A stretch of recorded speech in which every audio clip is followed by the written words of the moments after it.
3 चरण का चुनाव। कुछ लोग मतदान के आंकड़ों पर अटके हुए हैं, लेकिन मैं इस चुनाव में अरिथमेटिक से ज्यादा केमिस्ट्री देख रहा हूं।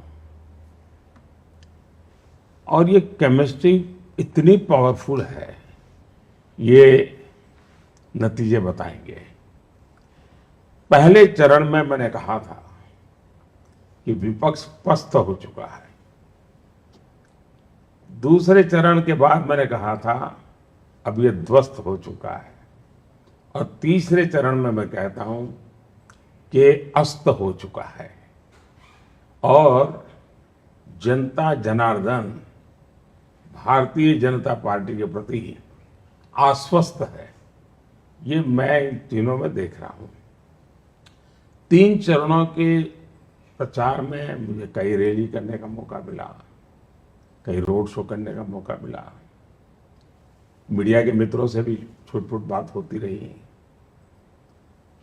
मैं 14 का चुनाव भी देखा है, 19 का भी देखा है। सामान्य नागरिक जिसको कहें, जो राजनीति की गतिविधियों से दूर रहता है, मैं उन लोगों को इस बार मेरे कार्यक्रमों में देख रहा हूं। ये एक बहुत बड़ी निशानी है कि इस प्रकार का समाज जीवन का तबका चुनाव में आपका समर्थन करने के लिए आ जाए। और मैं उसमें एक भक्ति भाव का वातावरण देखता हूं। उसमें भारत भक्ति नजर आती है, समाज भक्ति नजर आती है, यानी एक प्रकार से political awareness at grassroot level पर ये चुनाव में नजर आ रही है।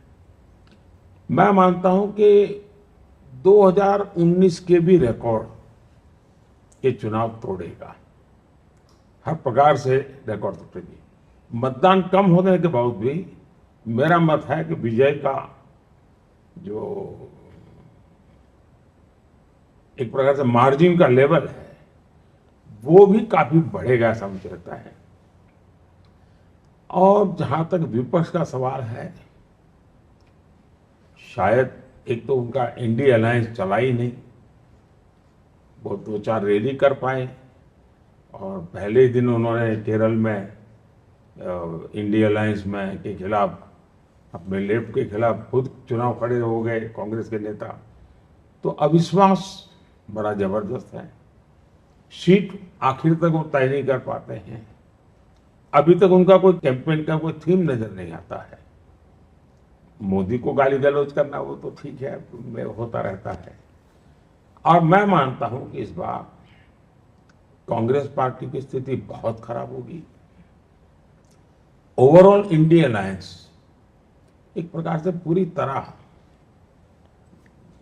बहुत ही हालत खराब हो जाएगी। और उन्होंने भी मान लिया है, इसलिए आपने देखा होगा को कभी वो इलेक्शन कमीशन पर बवाल खड़ा कर देते हैं, कभी ईवीएम पर बवाल खड़ा कर देते हैं, कभी मतदान के आंकड़ों को लेकर के रोना धोना शुरू कर देते हैं।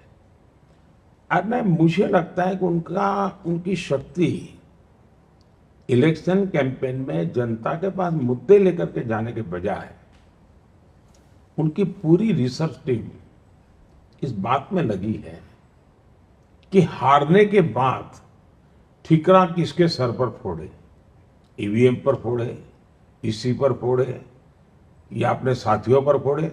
तो वो अभी उस व्यूहरचना में लगे हुए हैं। कमल का बटन दबाएं, भाजपा को जिताएं।